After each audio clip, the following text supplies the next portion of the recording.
Welcome to PM7 వార్తలు. Elon Musk పేరు వినగానే మనకు ప్రపంచ కుబేరుడిగా గుర్తుకు వస్తాడు.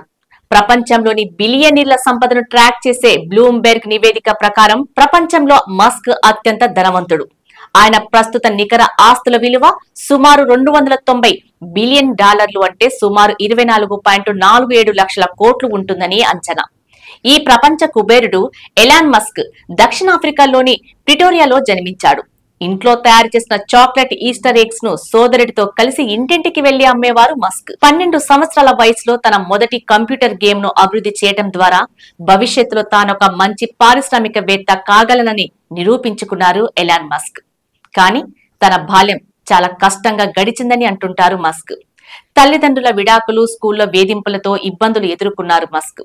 కాలేజీలో చేరటానికని కెనడాకు, అక్కడి నుండి అమెరికాకు వెళ్లారు. పెన్సిల్వేనియా విశ్వవిద్యాలయంలో ఆర్థిక శాస్త్రం, భౌతిక శాస్త్రం చదువుకున్నారు. 2010లో మేరీ క్లెయిర్ అనే మ్యాగజైన్ కు ఎలాన్ మస్క్ మొదటి భార్య జస్టిస్ రాసిన ఆర్టికల్లో $1 మిలియన్ డబ్బు సంపాదించడానికి ముందు కూడా మస్క్ తిరస్కారాన్ని స్వీకరించే వ్యక్తి కాదని రాశారు. ఎలాన్ మస్క్ 2002లో అమెరికా పౌరసత్వం పొందారు.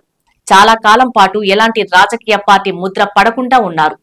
ఆయన తనను తాను హాఫ్ డెమోక్రాట్, హాఫ్ రిపబ్లికన్ అని, రాజకీయంగా మితవాద, ఇండిపెండెంట్ అంటూ చెప్పుకునేవారు. బరాక్ ఒబామా, హిల్లరీ క్లింటన్లకు ఓటు వేశానని, అంతేకాకుండా జో బైడెన్ కు అయిష్టంగానే ఓట్లు వేశానని మస్క్ చెప్పారు.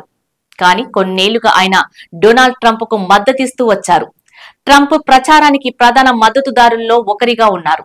ఆర్థిక వ్యవస్థ, ఇమ్మిగ్రేషన్, గన్ కంట్రోల్ సహా అనేక సమస్యలపై డెమోక్రాటిక్ పార్టీ వైఖరిని మస్క్ విమర్శించారు. ఎన్నికలకు ముందు అనేక రిపబ్లికన్ ర్యాలీల్లో ఆయన కనిపించారు. ట్రంప్ ను తిరిగి ఎన్నుకోవటంలో సహాయపడటానికి రాజకీయ కార్యాచరణ కమిటీకి చాలా మొత్తంలో నిధులు సేకరించారు మస్క్. అంతేకాకుండా ట్రంప్ కు తాను మద్దతిస్తున్నట్లు ఎక్స్ వేదికగా పదే పదే చెప్పేవారు. మస్క్ పొలిటికల్ యాక్షన్ కమిటీ అమెరికాలో కీలక రాష్ట్రాల్లోని ఓటర్లకు $1 మిలియన్ బహుమతిని ఇస్తానని చెప్పింది. ఈ రాజకీయ వివాదాలకు ముందు కూడా మస్క్ విమర్శలు ఎదుర్కొన్నారు. మస్క్ ఉక్రెయిన్ కు తన star link satellite internet service ను అందించారు. అయితే రష్యాలోని ప్రధాన నేవీ పోర్టు సేవాస్టోపోల్ లో స్టార్ లింక్ ని యాక్టివేట్ చేయాలని కీవ్ నుండి వచ్చిన అత్యవసర అభ్యర్థనను తిరస్కరించినందుకు ఆయన విమర్శలు ఎదుర్కొన్నారు. కాలిఫోర్నియా నిబంధనలు, అధిక పనుల గురించి ఫిర్యాదు చేస్తూ టెక్సస్ కి వెళ్లారు. యూనియన్ నిర్వాహకులతో కూడా విభేదించారు. 2020లో కరోనా వైరస్ లాక్డౌన్ ను ఫాసిజం అని మస్క్ విమర్శించారు. టెస్లా విషయంలో వాతావరణ మార్పు వంటి ప్రధాన మానవ సమస్యలను పరిష్కరించడంపై దృష్టి కేంద్రీకరించినందున తన వ్యాపారాలను దాతృత్వానికి ఒక రూపంగా చూస్తున్నానని మస్క్ చెప్పారు.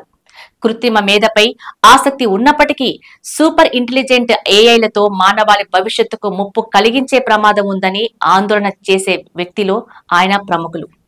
ఇక అధ్యక్ష ఎన్నికల్లో ఘన విజయం సాధించడంలో కీలకంగా వ్యవహరించిన ఎలాన్ మస్క్ కు భారీ కానుకను ప్రకటించారు డొనాల్డ్ ట్రంప్. ఆయన కోసం కొత్తగా డిపార్ట్మెంట్ ఆఫ్ గవర్నమెంట్ ఎఫిషియన్సీని ఏర్పాటు చేయనున్నట్లు వెల్లడించారు. దీనికి ఎలాన్ మస్క్ సారథ్యాన్ని వహిస్తారని ప్రకటించారు. ఇలా ట్రంప్ కి బలమైన సహకారం అందించిన మస్క్ రేపటి స్టార్ లింక్ పరిశోధనల్లో తన పవర్ ని తప్పకుండా ఉపయోగిస్తారనేది నిజం.